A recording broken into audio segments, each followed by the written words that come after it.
Hello students, welcome to the Sapna's Homeschooling YouTube channel, and today we are going to learn the parts of speech poem from your 7th standard English textbook. नमस्कार विद्यार्थ्यांनो, आज आपण इयत्ता 7वी ची the parts of speech he poem शिकणार आहोत.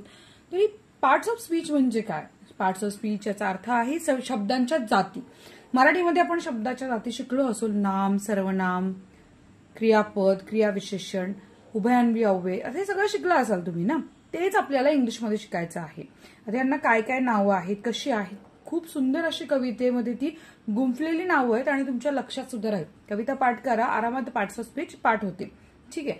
तर आपण आता काय करूयात, सगळ्यात पहिले ही कविता म्हणूयात. कविता म्हणून झाली की याचे शब्दार्थ शिकूयात. शब्दार्थ शिकून झाले की कवितेचा पूर्ण अर्थ समजून घेऊयात आणि त्यानंतर जे खाली प्रश्न विचारलेला आहे आपल्याला, द ट्री फिगर शोज, त्याचं उत्तर सुद्धा लिहूयात. ठीक आहे. तर अशा पद्धतीने आपण आपला हा व्हिडिओला सुरुवात करत आहोत. फक्त ही कविता जराशी ताला सुरुवात म्हणूया, म्हणजे पाठ करायला जास्ती सोपं जाईल. ओके, माझ्यासोबत म्हणायला सुरुवात करा पटापट. Every name is called a noun, asphalt and fountain, street and town. Every name is called a noun, asphalt and fountain, street and town. In place of noun, the pronoun stands as he and she can clap their hands. In place of noun, the pronoun stands as he and she can clap their hands. The adjective describes a thing as magic wand or bridal ring. The adjective describes a thing as magic wand or bridal ring. The verb means action, something done, to read and write, to jump and run. The verb means action, something done, to read and write, to jump and run. How things are done by the adverb tells as quickly, slowly, badly, well. How things are done, the adverbs tell as quickly, slowly, badly, well. The preposition shows relation as in the street or at the station. The preposition shows relation as in the street or at the station. Conjunction join in many ways sentences, word or phrase and phrase. Conjunctions join in many ways sentences, words or phrase and phrase. The interjection cries out hark. The interjection cries out hark. I need an exclamation mark. I need an exclamation mark.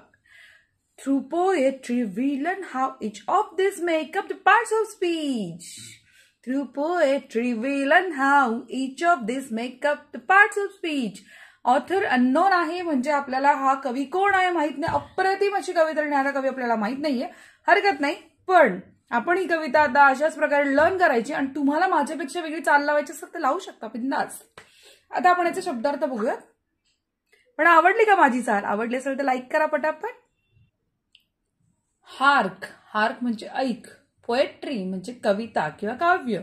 Appropriate म्हणजे योग्य. Figure म्हणजे आकृती. Relation म्हणजे नातेसंबंध. Conjunction म्हणजे उभयान्वी अव्यय. Phrase म्हणजे अर्थपूर्ण शब्दसमूह. इंटरजक्शन त्याचा अर्थ आहे केवल प्रयोगी अव्यय. बॅडली म्हणजे गंभीरपणे किंवा वाईट रीतीने. प्रेपोजिशन याचा अर्थ आहे शब्दयोगी अव्यय. रिलेशन म्हणजे नातेसंबंध. नाउन म्हणजे नाम. फाउंटन म्हणजे कारंज. प्रोनाउन म्हणजे सर्वनाम. क्लॅप हँड्स म्हणजे टाळी वाजवणं. ऍडजेक्टिव्हचा अर्थ आहे विशेषण. डिस्क्राईब म्हणजे वर्णन करणे. ब्रायडल म्हणजे वधूचा. वर्ब म्हणजे क्रियापद. ऍक्शन म्हणजे कृती आणि ऍडवर्ब म्हणजे क्रियाविशेषण. तर हे सगळे स्पेलिंग तुम्ही लिहून घेतले असतील, हो ना. आता आपण काय करूया, त्या कवितेचा अर्थ समजून घेऊया. ठीक आहे. द पार्ट्स ऑफ स्पीच, शब्दांच्या जाती. Every name is called a noun, म्हणजे जगामध्ये जेवढी पण नाव आहेत, हो जेवढी पण नाव आहेत त्या सगळ्यांना काय म्हणायचं? नाउन म्हणायचं, म्हणजेच नाम म्हणायचं. त्याला आपण इंग्लिशमध्ये नाउनच लक्षात ठेवा. ऍस्फल्ट म्हणजे जेवढे पण विस्तीर्ण असे प्रदेश असतील, फाउंटन धबधबे कारंजे असतील, स्ट्रीट म्हणजे जेवढे पण रस्ते असतील, आणि टाउन म्हणजे जेवढी पण शहरांची नावं असतील, सगळं त्या नाउन मध्येच येतं. In place of noun the pronoun stands, म्हणजे नामाच्या ऐवजी वापरण्यात येणारा जो शब्द आहे तो कोण आहे? प्रोनाउन आहे. द प्लेस ऑफ नाउन म्हणजे नामाऐवजी काय येतं? प्रोनाउन येतं. As he she can clap their hands, म्हणजे ही किंवा शी एक आहे प्रोनाउनचा प्रकार आहे. पण तुम्हाला आणखीन मी सांगते ऍडिशन मध्ये, फक्त ही आणि शीच प्रोनाउन आहेत का? अजिबात नाही. तर हे सगळे प्रोनाउन आहेत बघा. I, we, you, he she it they. तर हे I we you he she it they हेही प्रोनाउनच आहेत. या सगळ्यांचा उपयोग नामाऐवजी करण्यात येतो. आता तो कसा करायचा आपण ते बघूया टप्प्याटप्प्यानं. The adjective describes a thing as magic wand or bridal ring. म्हणजे ऍडजेक्टिव्ह म्हणजे काय? विशेषण. आता विशेषण काय आहे? जेव्हा नामाबद्दल विशेष माहिती सांगतं ना त्याला विशेषण असं म्हणतात. आता आपण म्हणतो वॉन्ड, जादूची छडी. नुसती छडी म्हटलं तर त्याचं विशेष आहे का? पण मी जेव्हा जादूची छडी म्हणते तेव्हा त्याला काहीतरी विशेषण लागतं. ब्रायडल रिंग, रिंग आहे, अंगठी आहे, नुसती अंगठी हे नाम आहे, पण जेव्हा त्याला मी ब्रायडल रिंग म्हणते ना तेव्हा नववधूची अंगठी असते ती. म्हणजे ब्रायडल हे काय? विशेषण आहे. मॅजिक हे काय? विशेषण आहे. काय वेडी आहेस का तू? हे पण विशेषण आहे. काय हुशार मुलगा आहे? विशेषण आहे. किंवा याला तर काय ना बावळटच आहे, हे पण विशेषणच आहे. जे जे आपण दुसऱ्याला बोलतो ना ते सगळं काय? विशेषणच आहे. कारण ते आपण नामाबद्दल बोलत असतो म्हणून ते सगळं काय येतं? विशेषण. आणि विशेषणला इंग्लिशमध्ये काय म्हणतात? ऍडजेक्टिव्ह. किती सोपं आहे बघा ऍडजेक्टिव्ह ओळखणं. हे जर लक्षात ठेवलं ना, एखादा शब्द आला आणि तो बरोबर नामाच्या मागे येतो बघा. मॅजिक वॉन्ड नामाला लागून जेव्हा येतो ना तेव्हा तो ऍडजेक्टिव्ह असतो. आता द वर्ब मीन्स ऍक्शन. म्हणजे काय? क्रियापद म्हणजे काय? कृती.